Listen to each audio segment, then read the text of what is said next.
야, 오늘 저희 손에 들린 이 자료 말이요. 거의 뭐 전공서적 한 챕터를 통째로 요약해 놓은 것 같더라고요. 신경계통의 구조와 기능. 맞아요. 처음엔 용어들 때문에 좀 막막하죠. 네, 솔직히 그랬는데. 근데 찬찬히 뜯어보니까 이게 그냥 남의 얘기가 아니라 바로 지금 듣고 계신 당신 몸의 설계도, 그것도 아주 비밀스러운 내부 지도가 여기 다 있더라고요. 그렇죠. 우리 몸의 총사령부라고는 하는데 너무 복잡하니까 사실상 블랙박스처럼 느껴지잖아요. 근데 오늘 이 지도를 한번 같이 따라가 보면 당신이 지금 제 목소리를 듣고 느끼고 또 움직이는 이 모든 과정이 어떻게 가능한지 그 놀라운 여정을 함께하게 될 겁니다. 아, 이게 단순한 암기나 공부가 아니라는 말씀이시죠? 그럼요. 진짜 내 몸이 어떻게 작동하는지 생생하게 이해하는 시간이 될 거예요. 그래서 오늘은 좀 특별하게 접근해 보려고요. 딱딱한 순서 말고요. 하나의 상황을 설명해서 우리 신경계가 어떻게 오케스트라처럼 협조하는지 한번 따라가 보는 거죠. 재밌겠는데요? 자, 한번 상상해 보세요.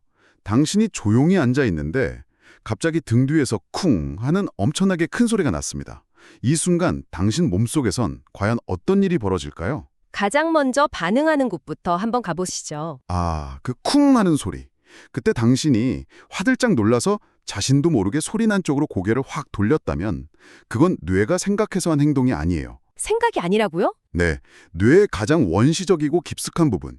바로 뇌줄기의 중간뇌가 지휘한 반사 행동입니다. 아, 대뇌에서 무슨 소리지? 돌아봐야겠다 하고 판단하기 전에 이미 몸이 움직였다는 거군요. 정확합니다. 그게 바로 뇌줄기의 역할이에요. 우리 몸의 생명 유지 장치라고 생각하시면 제일 편해요. 생명 유지 장치요. 네, 심장이 뛰고 숨을 쉬고 소화시키는 것처럼 우리가 전혀 의식하지 않아도 알아서 돌아가는 모든 걸 관장하죠.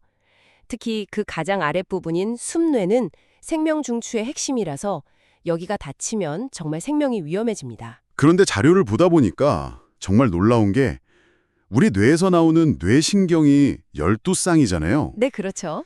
근데 그중에 무려 10쌍이 이 작고 원시적인 뇌줄기에서 나온다고 되어 있어요. 아니 왜 이렇게 중요한 신경들이 하필 가장 오래된 부분에 다 몰려 있는 거죠? 굉장히 중요한 포인트를 보셨어요. 그건 뇌줄기가 얼굴과 목의 감각, 움직임, 그리고 내부 장기들을 관장하는 가장 기본적인 통로이기 때문이거든요. 진화적으로 뇌가 점점 커지면서 고차원적인 기능을 하는 대뇌가 위로 막 덧붙여졌지만 생존의 필수적인 기본 배선은 이미 가장 안정적인 뇌줄기에 다 깔려 있었던 거죠. 일종의 본관 건물 같은 셈이에요. 아하, 신관을 아무리 화려하게 지어도 전기나 수도 같은 핵심 기반 시설은 본관에 다 연결되어 있는 거랑 비슷한 거군요. 딱 맞는 비유입니다. 그럼 그 뇌줄기 바로 위, 뇌의 가장 중심부에 있는 사이뇌는 어떤 역할을 하나요? 여긴 뭔가 중앙관제센터 같은 느낌이 드는데요. 정확해요. 사인에는 우리 몸의 중앙관제센터이자 비서실입니다. 여기서 가장 바쁜 곳이 바로 시상인데요. 이걸 뇌의 중앙우체국 분류실이라고 생각하면 재밌습니다. 우체국 분류실이요? 네, 방금 들었던 쿵 소리 같은 청각 정보, 눈으로 본 것, 피부로 느낀 것, 이런 후각을 제외한 모든 감각 정보가 일단 이곳 시상으로 배달돼요. 그럼 시상이 이 정보들의 주소를 딱딱 붙여서 대뇌의 각 전문 부서로 보내주는 거죠. 아, 시상이 없으면 그냥 감각 정보의 홍수 속에서 뇌가 혼란에 빠지겠네요. 그렇죠. 아무것도 처리를 못하는 거죠. 그럼 그 아래에 있는 시상하부는요? 이름에 하부가 붙어서 왠지 좀 덜 중요할 것 같다는 느낌도 드는데 자료를 보면 역할이 어마어마하던데요. 자율신경계, 내분비계 총괄. 이름에 속으시면 안 됩니다. 시상하부는 우리 몸에 보이지 않는 마스터 컨트롤러예요. 마스터 컨트롤러. 네, 당신의 체온이 36.5도를 유지하고 목이 마르면 물을 찾고 피곤하면 잠이 오는 이 모든 항상성을 조절하는 게 바로 시상하부입니다. 아까 큰 소리를 놀랐을 때 심장이 두근거리게 신호를 보내는 것도 시상하부의 지휘 아래 이루어지는 일이죠. 크게는 아주 작은데 우리 몸 전체의 균형을 잡는 최고 사령관이군요. 맞습니다. 알겠습니다. 자, 그럼 다시 쿵 소리가 난 상황으로 돌아가 볼게요. 일단 뇌줄기가 저를 돌아보게 만들었고 시상을 통해 소리 정보가 뇌로 전달됐어요. 시상하부 때문에 심장도 좀 뛰기 시작했고요. 그런데 그 이후에 그냥 책이 떨어졌구나 하고 안심하거나 혹은 아니야 뭔가 위험한 소리 같아 라고 느끼는 건 어디서 결정되는 건가요? 감정과 기억의 영역으로 넘어가야 할 것 같은데요. 바로 그 지점이 둘레계통, 즉 우리 뇌의 감정과 기억의 중심지가 활약하는 무대입니다. 시상에서 전달된 소리 정보는 이성적인 판단을 하는 대뇌 겉질로도 가지만 동시에 이 둘레계통으로도 전달돼요. 아, 두 군데로 동시에 가는군요. 네, 특히 아몬드처럼 생긴 편도체는 감정의 화재 경보기 같은 역할을 합니다. 쿵 소리를 듣자마자 일단 위험할지도 몰라 하고 경보를 울리면서 공포나 불안감을 확 만들어내는 거죠. 아까 심장이 뛰기 시작한 게 시상하부의 지휘라고 하셨는데 그럼 그 시상하부에게 명령을 내리는 게 바로 이 편도체일 수도 있겠네요. 맞습니다. 편도체가 경보를 울리면 시상하부가 즉각 반응해서 온 몸의 비상사태를 선포하는 거죠. 그런데 동시에 또 다른 중요한 구조인 해마가 작동하기 시작해요. 해마는 기억 저장소죠. 네, 뇌의 기억 저장소인 해마가 과거의 기억을 쭉 훑어보는 거예요. 이 소림은 예전에 책 떨어질 때 났던 소리랑 비슷한데? 하고 판단이 서면 이건 위험한 상황이 아니야 라는 신호를 보내서 편도체를 진정시킵니다. 아, 그러면 이제 안도의 한숨을 내쉬게 되는 거군요. 바로 그렇죠. 와, 정말 순식간에 뇌 안에서 엄청난 정보 처리가 일어나네요. 감정의 경보기랑 기억의 데이터베이스가 서로 소통하면서 상황을 판단하는 거군요. 네, 그럼 이제 안심했으니까 떨어진 책을 주우려고 몸을 움직여야겠죠? 이 정교한 움직임은 또 누가 담당하나요? 여기서 두 명의 아주 유능한 조율사가 등장합니다. 바로 손해와 바닥핵이에요. 손해와 바닥핵. 네. 먼저 손해는 대뇌 뒤쪽에 붙어 있는 작은 뇌인데 우리 몸의 움직임 마에스트로라고 할 수 있습니다. 당신이 책을 줍기 위해 몸을 숙이고 팔을 뻗을 때 수십 개의 근육이 정확한 순서와 강도로 움직여야 하잖아요.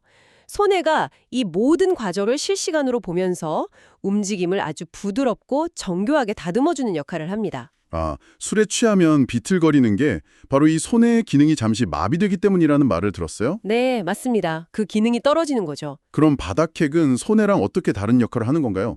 자료를 보면 파킨슨병 같은 질환과 관련이 깊던데요. 아주 좋은 질문입니다. 손해가 움직임의 품질, 그러니까 퀄리티를 관리하는 마이스트로라면 바닥핵은 움직임의 시작과 멈춤을 결정하는 게이트키퍼, 문지기와 같아요. 아, 문지기요? 네, 우리가 어떤 동작을 하려고 할 때 바닥핵은 오케이, 이 움직임은 허가 하고 문을 열어주는 동시에 관련 없는 다른 움직임들은 너희는 가만히 있어 하고 억제하는 역할을 하죠. 허가와 금지를 담당하는 거군요. 그쵸?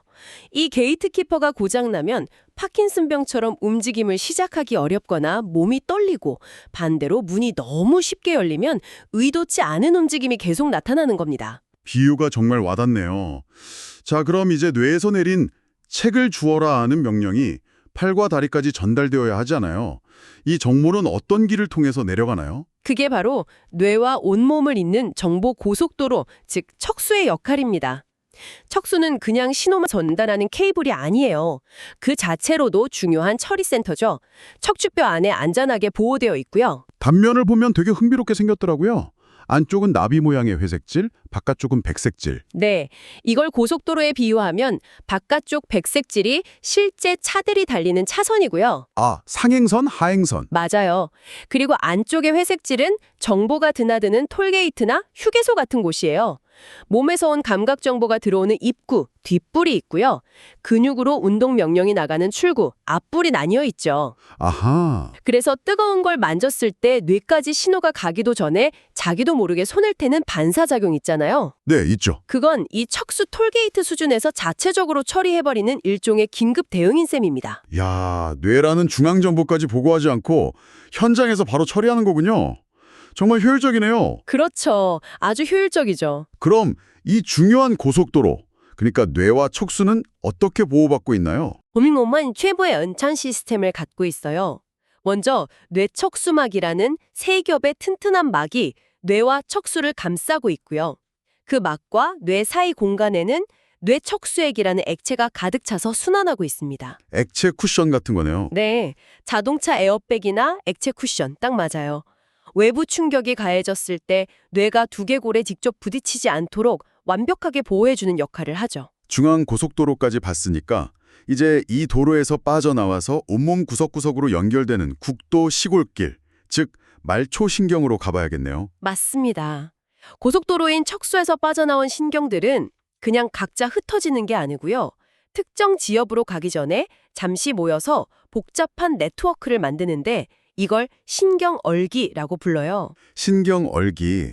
아, 그래서 여러 신경이 얽혀 있는 거군요. 복잡한 교차로처럼? 네, 큰 도시로 들어가기 전에 복잡한 분기점, 인터체인지 같죠.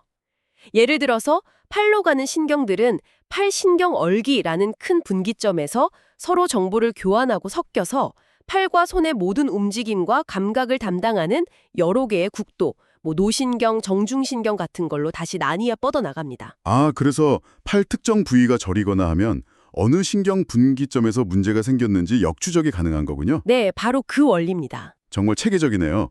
자, 그럼 이제 마지막 주제입니다. 지금까지는 우리가 의식하고 조절하는 움직임이나 감각에 대해 주로 얘기했잖아요. 네, 그렇죠. 그런데 쿵 소리에 놀랐을 때 심장이 저절로 뛰고 안심하니까 다시 잠잠해지는 것처럼 우리가 전혀 신경 쓰지 않아도 알아서 돌아가는 시스템이 있단 말이죠. 바로 자율신경계입니다. 네, 자율신경계. 우리 몸속에 보이지 않는 지휘자이자 서로 다른 성격의 두 매니저가 운영하는 시스템이라고 할 수 있어요. 두 명의 매니저요? 네, 하나는 위기 상황에 대비하는 열정 남치는 투쟁 도피 매니저, 바로 교감신경입니다. 다른 하나는 몸을 쉬게 하고 에너지를 저장하는 차분한 휴식 소화 매니저, 부교감신경이죠. 아, 그럼 쿵 소리가 났을 때 심장이 뛰고 온몸이 긴장했던 건 그 투쟁 도피 매니저인 교감신경이 전면에 나선 거군요. 그렇죠. 교감신경은 위기 상황이라고 판단되면 즉시 온몸을 전투태세로 만들어요. 심장을 빨리 뛰게 해서 혈액을 돌리고 폐를 넓혀 산소를 더 많이 받아들이고 동공을 확장시켜서 더 잘 보게 만들고요. 대신에 소화 같은 건 잠시 멈추고요. 맞아요. 당장 급하지 않은 소화 기능 같은 건 잠시 꺼버립니다. 싸우거나 도망가는데 모든 에너지를 집중시키는 거죠. 그럼 책이 떨어진 걸 확인하고 안심했을 때 심장 박동이 다시 느려지고 몸이 편안해지는 건 휴식 소화 매니저인 부교감신경이 다시 출근한 거고요. 네, 맞습니다. 위기가 지나갔다고 판단되면 부교감신경이 나서서 교감신경이 버려놓은 일들을 수습하는 거죠. 심장을 진정시키고 소화기관을 다시 활성화시켜서 에너지를 보충하고 몸을 전체적으로 이완시키면서 재충전 모드로 전환합니다. 정말 시소처럼 한쪽이 활성화되면 다른 한쪽은 억제되면서 균형을 맞추는 거네요. 네, 절묘하게 균형을 맞추고 있습니다. 근데 재밌는 게 자료에 보니까 땀샘은 교감신경의 지배를 받는데 사용하는 신호물질은 부교감신경이 쓰는 걸 쓴다고 되어 있네요. 이건 뭔가요? 일종의 이중 스파인가요? 재밌는 표현이네요. 그게 우리 몸의 조절 시스템이 얼마나 복잡하고 또 예외적인 규칙을 많이 가지고 있는지를 보여주는 좋은 예입니다. 대부분의 규칙을 따르지만 특정 상황에 맞춰 최적화된 예외를 두는 거죠. 그만큼 우리 몸의 조절이 칼로 자르듯 단순하지 않다는 뜻이기도 하고요. 오늘 우리는 쿵 하는 소리 하나를 따라서 우리도 모르는 사이 몸을 움직이는 뇌줄기에서부터 감정과 기억의 중심지, 정교한 움직임을 만드는 조율사들, 그리고 뇌와 온몸을 잇는 정보 고속도로를 거쳐서 보이지 않는 곳에서 우리 몸의 균형을 잡는 두 매니저, 자율신경계까지 정말 경이로운 여정을 함께 했네요. 네, 우리의 모든 경험과 행동, 심지어 무의식적인 심장박동 하나까지도 이토록 정교하게 연결된 시스템의 합작품이라는 걸 다시 한번 느끼게 됩니다. 의식적인 통제와 무의식적인 다동화, 이 둘의 완벽한 조화가 바로 우리 몸인 셈이죠. 바로 그 지점에서 오늘 탐구를 마무리하면서 당신에게 생각해볼 질문 하나를 던지고 싶습니다. 우리 몸은 이처럼 의식적인 통제와 무의식적인 자동화 사이에 절묘한 균형으로 이루어져 있습니다. 만약 당신이 이 자율신경계의 기능 중 단 하나, 예를 들어 심장 박동이나 소화 속도 혹은 동공의 크기 같은 것을 당신의 의지대로 완벽하게 조절할 수 있는 능력을 얻게 된다면 어떤 것을 선택하시겠습니까? 그리고 그 선택이 당신의 삶에 어떤 예상치 못한 변화를 가져올까요?